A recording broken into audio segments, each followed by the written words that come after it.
तो चलिए आज बात करते हैं हरियाणा की और एक ऐसे नंबर की जो सुनने में ही अविश्वसनीय लगता है। सवाल ये है कि क्या वाकई एक अकेला राज्य इतने सारे एक्सप्रेसवे बना सकता है? हाँ, यही सवाल है जो शायद सबके दिमाग में घूम रहा होगा। आमतौर पर जब हम इंफ्रास्ट्रक्चर की बात करते हैं तो क्या सोचते हैं? कुछ सड़कें, शायद एक दो फ्लाईओवर। लेकिन हरियाणा में जो हो रहा है ना, वो एक बिल्कुल ही अलग लेवल पर है। जी हाँ, ये नंबर बिल्कुल सही है। 20 से भी ज्यादा एक्सप्रेसवे। इनमें से कुछ तो पहले ही बन चुके हैं, कुछ पर काम चल रहा है और कुछ अभी प्लानिंग के स्टेज में है। और सुनिए, कहानी सिर्फ एक्सप्रेसवे पर खत्म नहीं होती। राज्य में 34 से ज्यादा नेशनल हाईवे का भी एक पूरा जाल बिछाया जा रहा है।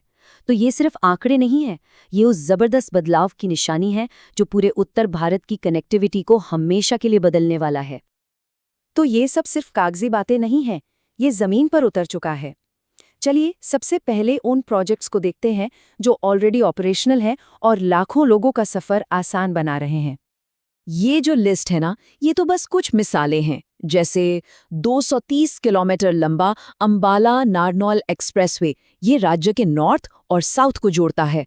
और वेस्टर्न पेरिफेरल एक्सप्रेसवे जो दिल्ली के ट्रैफिक को बाईपास करने में कितनी बड़ी मदद करता है। सच कहें तो ये सड़कें राज्य की लाइफलाइन बन चुकी हैं, ट्रैवल टाइम कम कर रही हैं और हरियाणा को एक बड़े लॉजिस्टिक्स हब के तौर पर उभार रही हैं।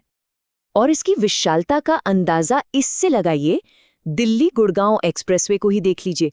कहीं 8 तो कहीं 14 लेन तक चौड़ा किया गया है। ये साफ दिखाता है कि प्लानिंग सिर्फ आज के लिए नहीं, बल्कि आने वाले कल के ट्रैफिक को ध्यान में रखकर की जा रही है। तो ये तो हुई बात उन सड़कों की जो चल रही हैं। अब आगे बढ़ते हैं और देखते हैं उन प्रोजेक्ट्स को जो अभी अंडर कंस्ट्रक्शन हैं।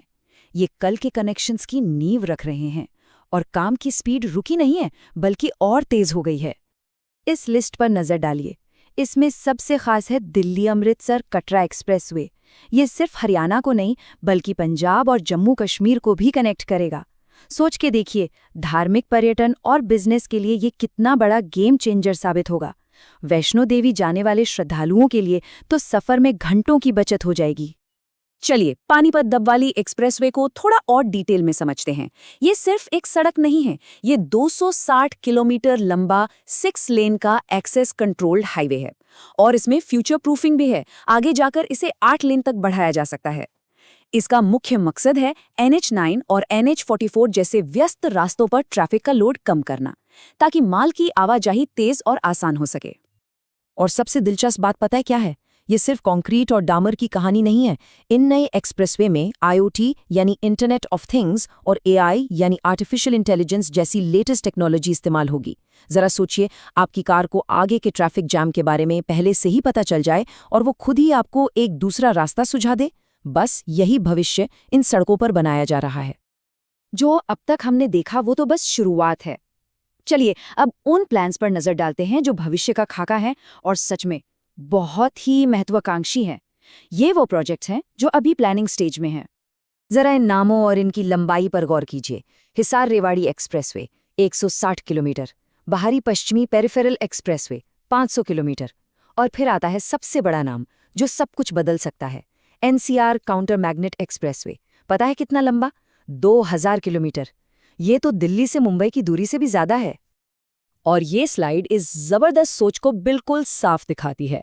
आज हमारे पास 135 किलोमीटर का वेस्टर्न पेरिफेरल एक्सप्रेसवे है और कल की प्लानिंग है 2000 किलोमीटर के NCR काउंटर मैग्नेट एक्सप्रेसवे की। ये कोई छोटा मोटा अपग्रेड नहीं है, ये एक बहुत बड़ी छलांग है। इसे काउंटर मैग्नेट क्यों कहा जाता है? इसके पीछे एक बड़ा आइडिया है। मकसद ये है कि दिल्ली पर जो आबादी और आर्थिक गतिविधियों का दबाव है, उसे कम किया जाए। कैसे? हिसार और अंबाला जैसे शहरों को नए विकास केंद्रों के रूप में आकर्षित करके, जैसे एक दूसरा चुंबक हो। ये पूरे क्षेत्र में संतुलित विकास लाने का एक भव्य प्लान है। तो सवाल उठता है कि आखिर इन सारे मेगा प्रोजेक्ट्स का मतलब क्या है? देखिए, ये सिर्फ सफर को तेज करने की बात नहीं है, ये देश की प्रगति और विकास के एक बहुत बड़े विजन का हिस्सा है। सोर्स मटेरियल के मुताबिक पिछले 10 सालों में ट्रांसपोर्ट इंफ्रास्ट्रक्चर पर ध्यान देने से देश और राज्य दोनों ही तेजी से बदले हैं। सड़कों के इस जाल को विकास की बुनियाद के तौर पर देखा जा रहा है। और एक दिलचस्प बात ये भी है कि इस विकास के साथ साथ पर्यावरण का भी ख्याल रखा जा रहा है। इन प्रोजेक्ट्स में अक्सर सड़क के किनारे लाखों पेड़ लगाना, बारिश का पानी बचाने के लिए तालाब बनाना और सोलर एनर्जी से चलने वाली लाइट्स जैसी चीजें शामिल हैं। ये एक काफी पॉजिटिव अप्रोच है। तो आखिर में ये एक बड़ा सवाल छोड़ जाता है, जब इतना बड़ा नेटवर्क पूरी तरह से तैयार हो जाएगा तो उत्तर भारत में यात्रा, व्यापार और यहाँ तक कि जीने का तरीका वो कैसा दिखेगा? ये एक ऐसा भविष्य है जिसके बारे में सोचना ही काफी रोमांचक है।